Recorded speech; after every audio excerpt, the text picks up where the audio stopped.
It looks to me like the Supreme Court just rewrote the Constitution. With everything that's happening right now with the government shutdown, you might have missed something the Supreme Court just did, but it's actually pretty dramatic, and you need to know not only what they did, but how they allowed it to happen. An incredible loophole that really has my head spinning. The President of the United States is required to spend money that is appropriated by Congress. If a bill passes, funding passes, the president has to spend it. When Nixon tried to stop doing this, they passed something called the Impoundment Control Act in 1974, which expressly said if Congress approves funds, it needs to be spent. But this administration has found an actual loophole, a ridiculous loophole, that the Supreme Court just allowed to happen. The administration refused to spend $4 billion of congressionally appropriated money. This $4 billion were appropriated by Congress to spend money in programs overseas. A private group, which was supposed to be a recipient of some of those funds, sued the administration because they were not spending that money. What the administration did to create a loophole was they waited until the final 45 days when the funds were set to expire on the fiscal year.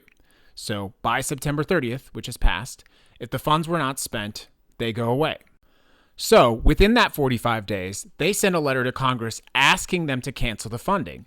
Congress, of course, says no because Congress approved the funds. And then the funds run out of time. The clock expires on the time. So don't spend the money. Wait until it's too late. Ask Congress not to spend the money. The timer runs out. The money doesn't get spent. It's called a pocket rescission. In a 6-3 decision, the Supreme Court gave two reasons why they allowed this. Number one, private groups can't sue to get their money. And number two, the president's foreign affairs power can actually sort of supersede congressional spending. I think that's questionable. The problem that this creates is that if this is allowed to continue, this creates a pocket rescission that can be used for anything.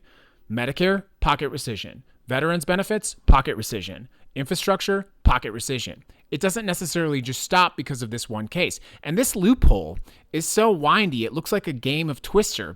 And in a 6-3 decision, the Supreme Court really twisted around to find a way to get here.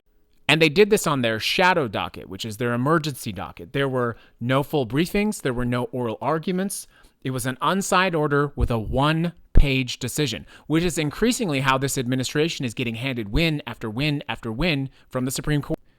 The only person who can sue the administration is someone called the Comptroller General. Our current comptroller was appointed by Barack Obama, and their term ends in about 3 months. Guess who gets to replace them? The Supreme Court just gave the president crazy powers, and it isn't slowing down.